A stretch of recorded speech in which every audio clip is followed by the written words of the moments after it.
Are we talking fears? We're talking fears. Talking fears. Hi, I'm Gigi Hawkins. I'm a writer-director and I host the No Film School podcast. And I just finished filming my first feature, a dark comedy called I Really Love My Husband. I made it with a small team in less than a year on an island in Panama for an ultra-low budget. And in this series of videos, I want to tell you how we pulled it off, what we learned, and the mistakes we made, so you can go out there and make your own movie. Because, well, this was definitely the hardest thing I've ever done. It was also the most rewarding. That's a wrap. We polled the audiences of No Film School and other emerging filmmakers, and one of the biggest things that they wanted to learn about in terms of the filmmaking process was getting over their fears, how we got over our fears with this whole process. Because making movies is really scary, but also taking any risk is a scary thing. So I am here with the cast and the team behind the movie, and we're going to talk about that. So let's do some introductions. Hey, I'm Madison Lanesey, and I played Teresa in the film. Hey guys, I'm Travis Quentin Young, and I played Drew in the film. And my name is Ryan Thomas, and I was the director of photography. This is a broad question, and I think that everyone on our team, we all had different fears because we were all coming to this project from different perspectives. So I'm just going to sort of open up and talk about my sort of moments of fear and just my philosophy in general, and then we'll talk through yours both as creators, but also within the context of making this movie. Wow, GG. I had no idea. I had no idea. Because you were so brave. Yeah. You had fear? Man. Oh, man. Okay, so I think that I get kind of a high off of big, scary leaps now in my career, and I think about those moments and kind of where that all came from, and I really think it comes from starting to do improv at a very young age. I did classes in the Bay Area when I was right out of college, and I am not a good improviser. It is not my form. But what it forced me to do was get familiar with putting myself out there and failing very publicly. If you haven't seen an improv 201 show, 101, everyone's having a good time. 201, everyone is in their head. And so I think I started to flex this muscle. And then there have just been a couple of points in my life where I've taken these big leaps that I've been told are you shouldn't do that. I think one of the biggest scary things was leaving my job to pursue filmmaking, because it was I had a comfortable paycheck and I had a title that you have till you retire. And I had to leave it all behind and go into this career of trying to figure out how to become a writer director, which I'm still trying to do. And it was a very humbling and scary process. And 5 years after leaving is when this film started to come to fruition. And it became this thing that got momentum because a lot of you guys came on board early on.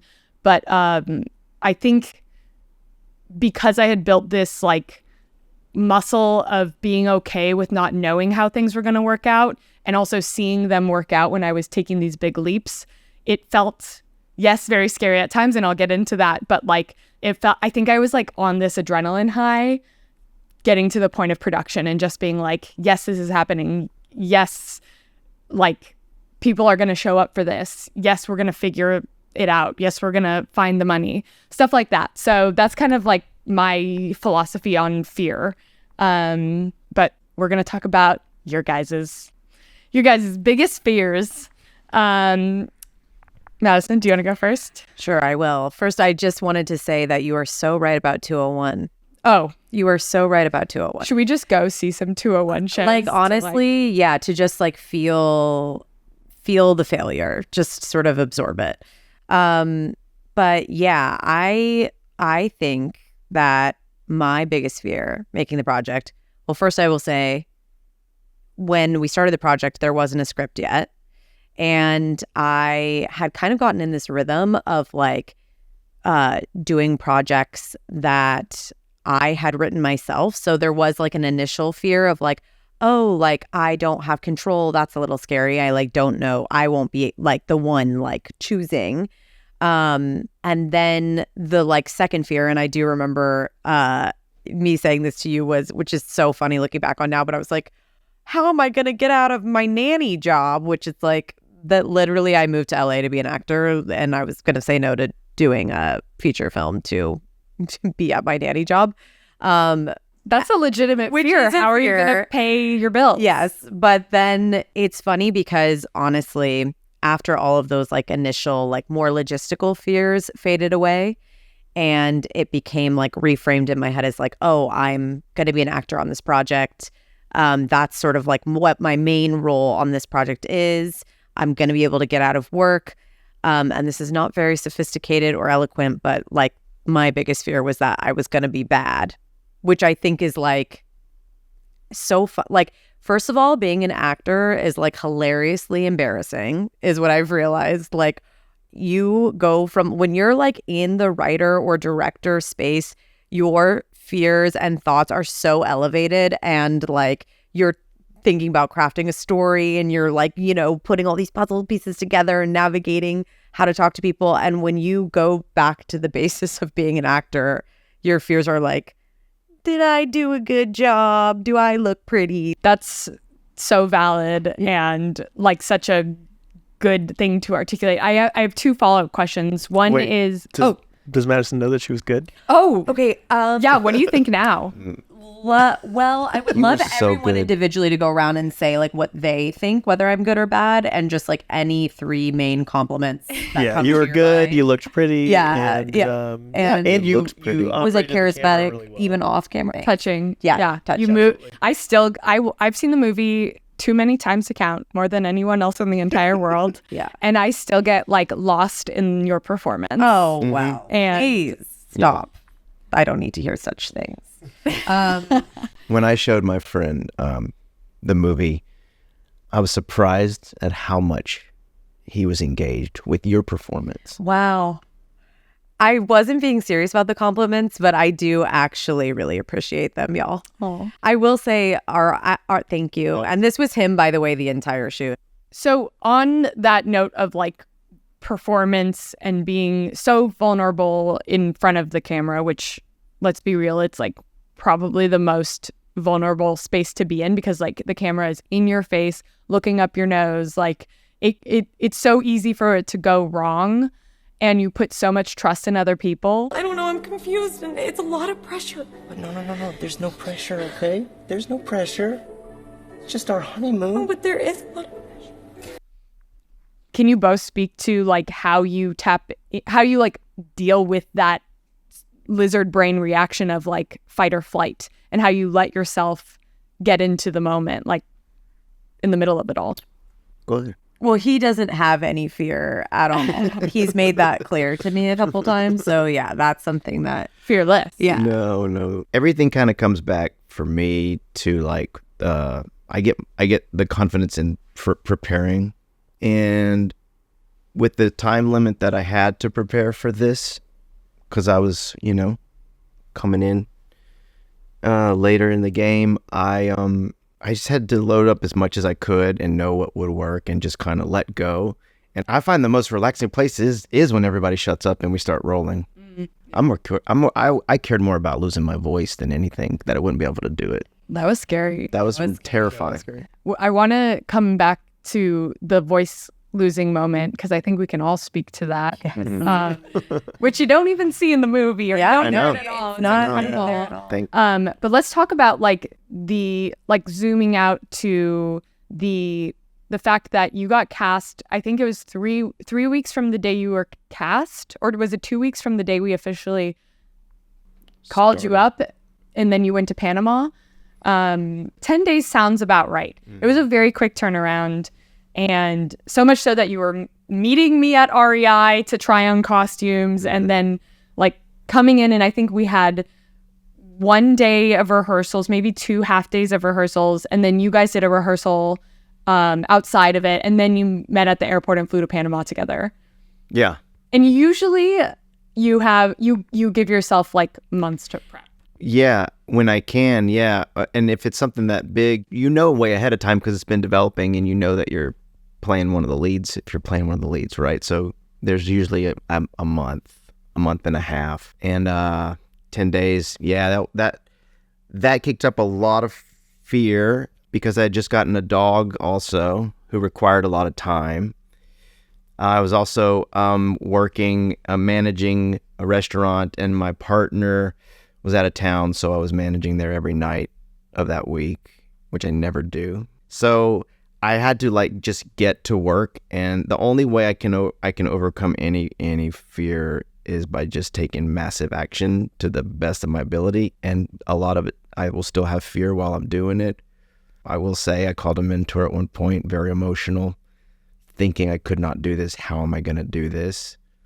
Called a couple mentors, and they were very encouraging. Can we drill into the conversation you had with your mentors and when you made that phone call or phone calls? What were you articulating? Like, what was the thing that they needed to speak to? I'll tell you both, because it happened so fast. I was even trying to find schedule things to take care of affairs while I was gone. The first mentor I called, he answered. He said, "What's up, buddy?" I said, "David." And I started crying. Honestly, it was just overwhelming. Because I wanted to do this so badly, and I wanted to do it so well, and I didn't have the time that I would prefer. So I was like, "David, I just don't know what I'm doing. I got this fucking dog, and I got this movie, and I'm going to Panama, and I don't have time, and I don't know how I'm going to do it. I'm just gripped with fear." Just speak to it as honestly as I could articulate. And his advice was, he said, "Okay, buddy," he said, ask the universe, God, or higher power, whatever you want, ask it to remove the fear so you can just be of service to others. I was like, that's right. So I did that. And then when I got on the phone with him, he says, "Go call somebody and don't talk about yourself. See how they're doing." And it rooted me out of being wrapped up in the self of it all and the fear. And then the other one, I was afraid, because it came back for sure, but I was supposed to read a script for another project, and I felt bad, like I did not have time to do it, and I had a little bit of a deadline to give some thoughts on it and read it. And I called him, who was the guy that actually got me to move to LA. And I said, "Hey man, I'm so sorry, but I have no bandwidth to read any other material right now." And he was so supportive. And then it was on. Here's the thing. I knew by getting together with you all that this is something that I can really trust. I could trust you because I felt that passionate about it and confident about the story and about how it was going to be executed. So that gave me a lot of relaxation of knowing, I'm going to just show up. And I don't do this often. I just learned as much of the dialogue as I possibly could. And normally I work the opposite. I would get up in the morning, and remind me of the other video that posted. I had to create a plan. I got up in the morning, ran my dog till he was tired. As soon as he went to sleep, worked for 3 hours, and then repeat and then go to work. And I remember as soon as I could, with my girlfriend, go through the entire script without looking at it. And sometimes things were put in my own words, but as soon as I just knew it without looking at it, I think it was a day before I left, and I finally slept that night, and I was just like, finally. Okay, here we go. I'm going to do it. And I knew it. It's I think to deal with fear, you got to deal with it right away, because it's like ants, if you don't take care of the small ants, they're going to fester in the kitchen. You got to flick the ant and just keep massive action. That's the only way I can do it. That builds my confidence. So I don't want to have it on set at all. So I want to get it all out and taken care of and know what I'm going to come prepared to do and be flexible and open to play. And that's when it's really fun. And that's how it was until I was dealing with my voice. But we'll come back to the voice. Yeah. We'll come back to the voice. Yeah. Ryan. Yes. Spots.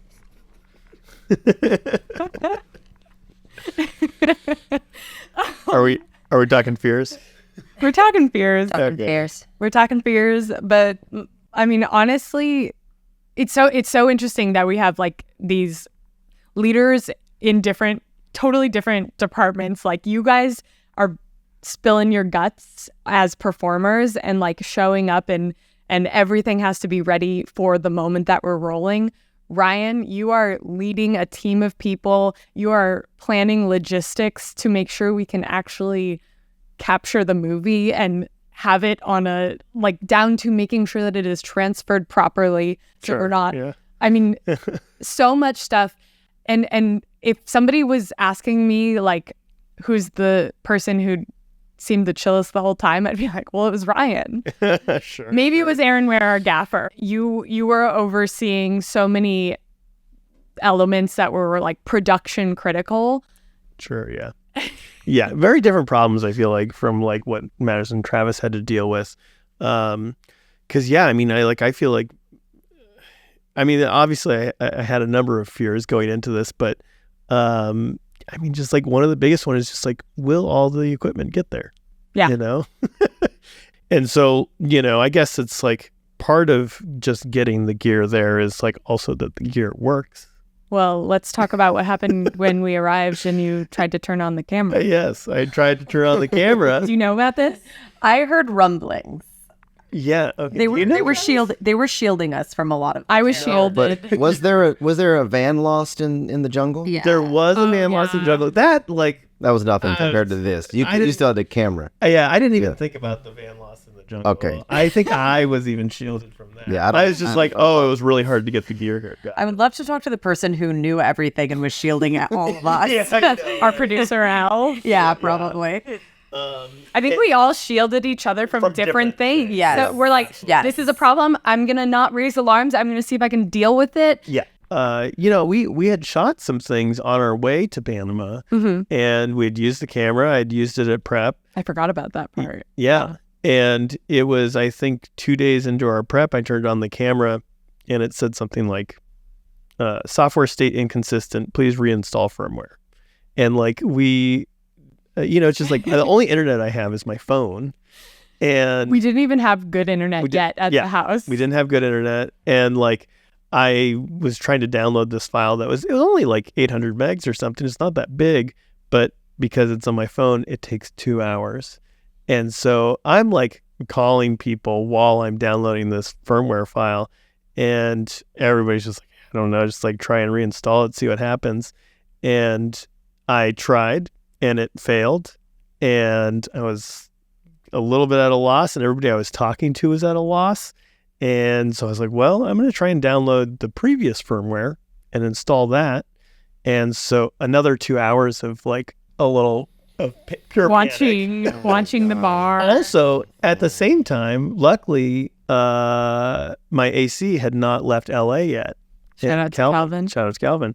And so I was like, and it was Saturday. Luckily, the rental house, I like have a good relationship with them, and I was able to contact them on the weekend. But I was like, okay, Calvin, go to Rare Breeds. Shout out to Rare Breeds.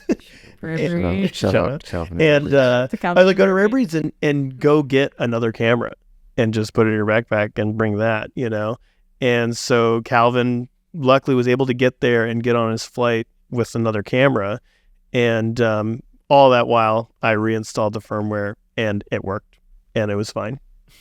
And every day after, I think every day of the movie, because I own the camera with a partner, I would text him every morning and I'd say, the camera still works. Oh my God. And what I think helps me to remain calm in these stressful situations is just the fact that, like, you know, I have been doing this for a long time now. I think it's like close to 15 years. And I always try to think, like, has there ever been a time where we just like didn't shoot something? Where we had to like just call it, you know? And I think like, well, we're not doing the movie anymore. Yeah, well, we're not doing the movie. Yeah, it's like that just doesn't happen. Yeah. You know, you always shoot. And I think that as soon as you know, whenever I get nervous or stressed, I'm just like, all right, we will shoot something. You know, it will be fine. And you know, it's just like there's not much that I can do except try and safeguard against it with getting another camera. I don't really know, but it was a a little scary. You signed on to this project as well when before there was a script, and the famous lines that should forever be in all of the videos are. I think I got off a call with you, Madison, and then I pitched Ryan on it, and he said, "Don't let this dream die. See you in Panama." Then we were talking early on, and you were like, "Yeah, like we'll put the gear on the truck and blah blah blah," and I was like, "Wait, the truck?" And you're like, "The truck that will drive the gear back and forth," and I was like, "Oh well, Ryan, like there's no trucks on the island. There's no roads on this island." Yeah. And you were like, "Oh, I think you probably laughed." And you're like, "Got it. Okay, let me figure it out." So like there were these things being thrown at you all along the way, but and you rolled with it. And then there came a moment where you called me, or I think you even texted me. I think you called me. You're like, "So is this happening?" Oh, yes. Because, that's right. I just got offered a job that will pay my rent for a long time, and I'm holding these dates for the movie, and I just want to make sure it's happening. And I think I said, "Don't let this dream die. See you in Panama."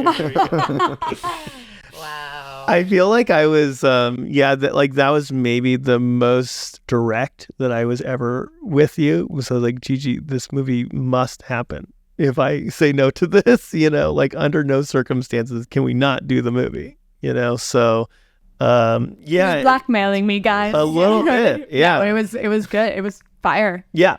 Fire under my ass. Yeah. I think that was not as scary as my other problems, because I think that I trusted you, and that as long as I made it very clear what I was risking, that I was like, Gigi will figure it out. It'll be fine, as long as she knows what's going on. Yeah. So we can't be all willy-nilly. Yeah. Well, I'm glad you turned down that job. Yes. And did it. Yeah. Any regrets? No regrets. Good. I'm trying to think. Should we talk about The Voice? The Voice moment? Oh, yeah. Voice. The days of The Voice? Sure. Sing it, please. I don't mean to put it on you specifically because I can... No, it was my fault. It was my fault. It was nobody's No, fault. I mean, No. Wasn't it that like multiple people had gotten sick? Yeah, and lost their ill. voice? Everybody was ill. It's funny because I forgot about how sick I got. Did you feel that sick? Did you feel like you're...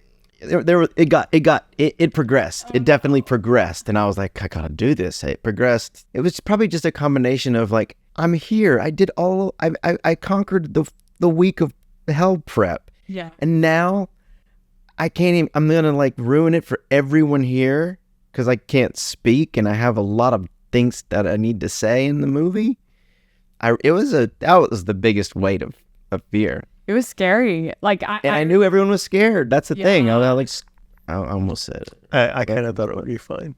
You thought it. You knew it would be fine. I was like, I just shoot something else. It'll be fine.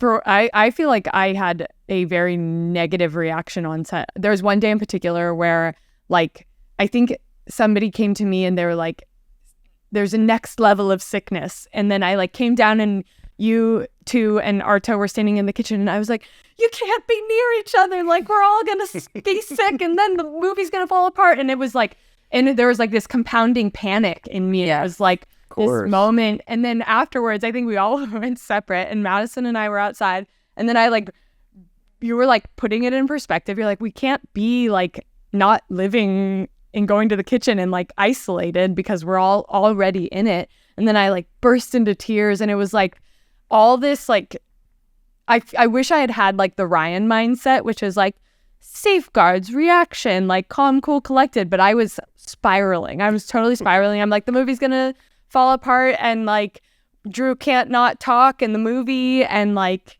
all these, like I just went to the worst case scenario, but I didn't face it.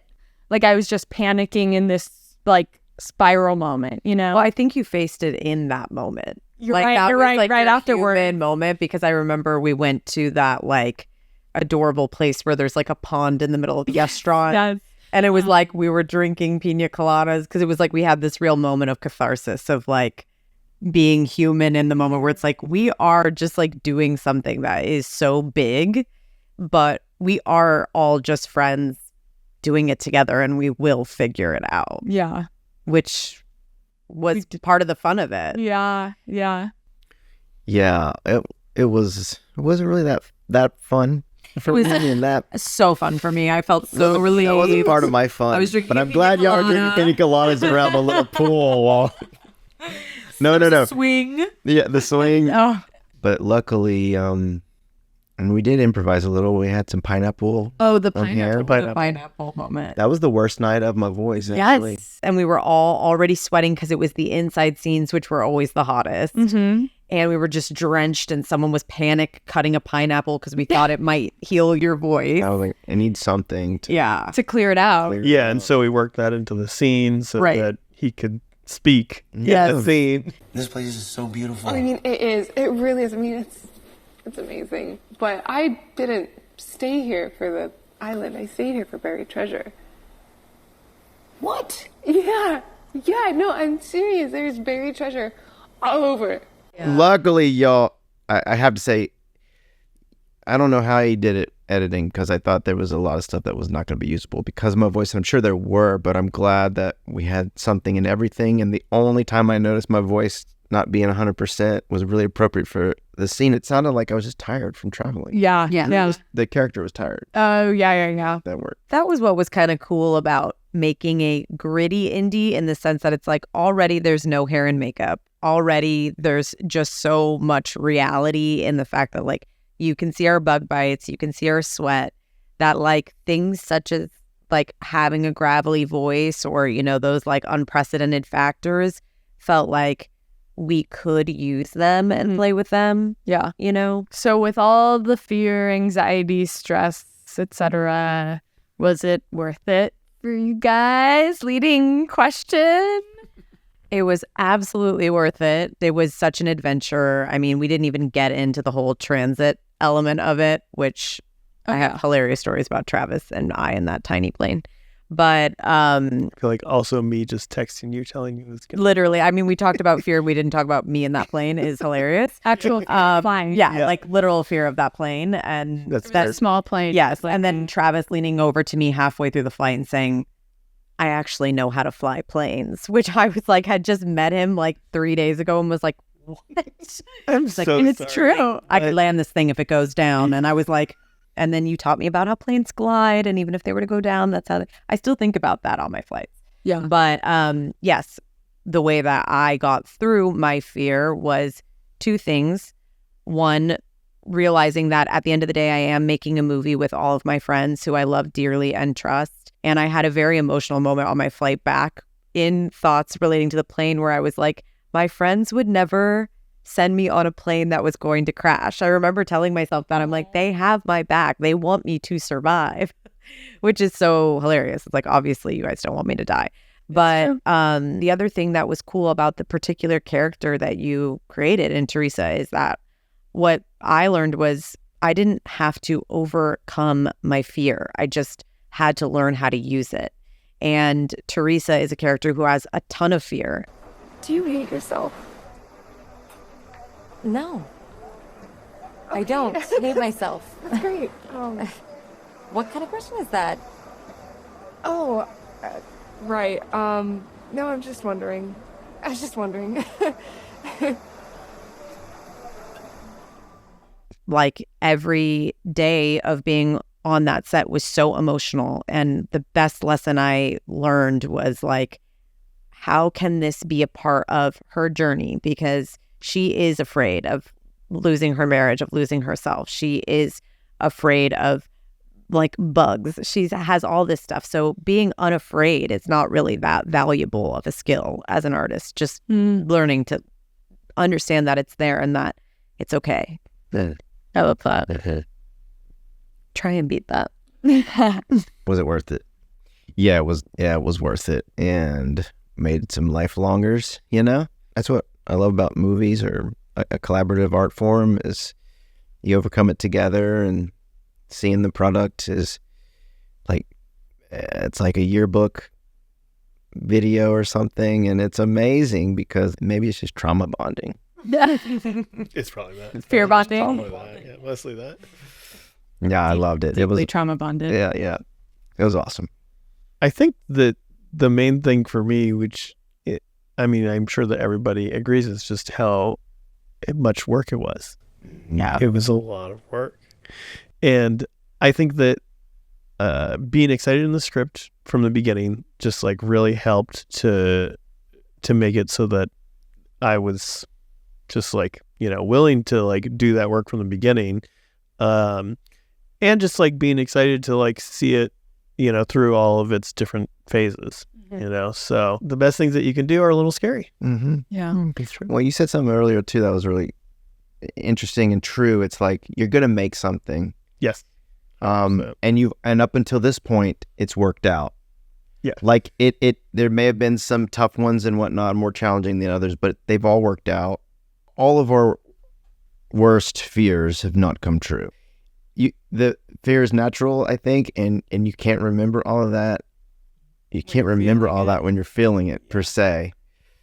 But sometimes I actually do remember that. I'm like, okay, I've done this before.